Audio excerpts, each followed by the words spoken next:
A day in my life, sa babaeng bawal mapagod.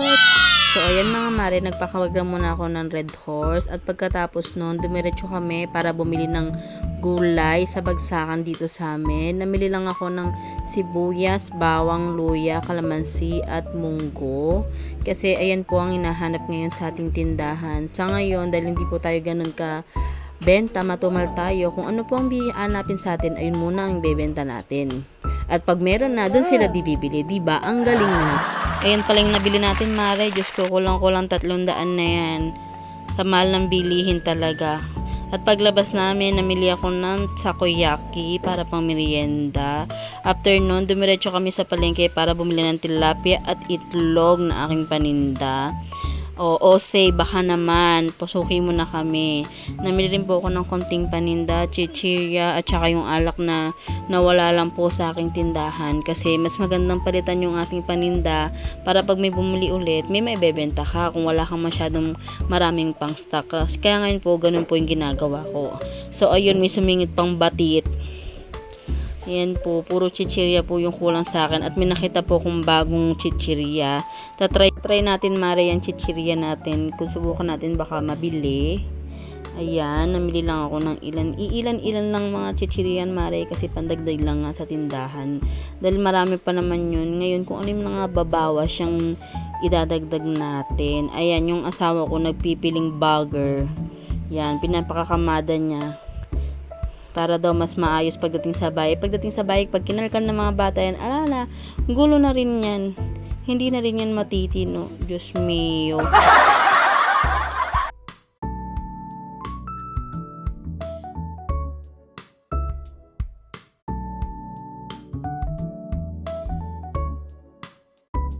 Nagsena sa OSAVE mga mare, kailangan lagi kami dalang plastic kasi pag wala ka, yan ganyang kahon ng paglalagyan mo. Lalo na kung wala kang maabotang kahon, aroy Diyos mio, saan mo dadalhin yung ano mo, bibili ka sa kanila ng plastic. So dahil patapos na aking asawa sa kanyang pagkamada, kami ay uuwi na dahil nabutan na naman kami ng ulan sa labas.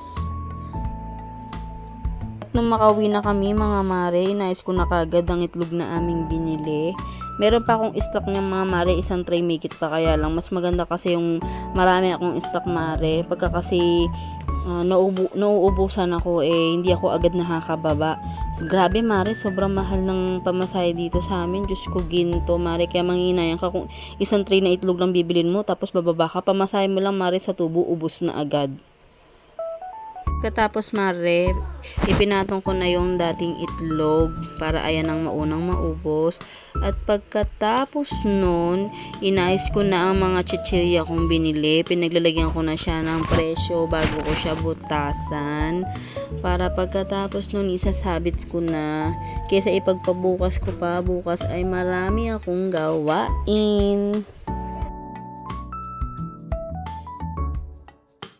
So, ayun mga mare, pagkatapos ko siyang malagyan ng presyo, bubutasan ko naman siya isa-isa.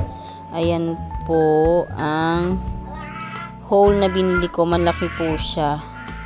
Yan. Maganda naman siya, kaya lang pagka nasagad ka sa dulo mare, nadubutas siya. Nasasayang lang yung paninda kasi hindi siya pwede yung sa maliit lang yung, kumbaga, maliit lang yung lagayan niya ng butas, masisira siya.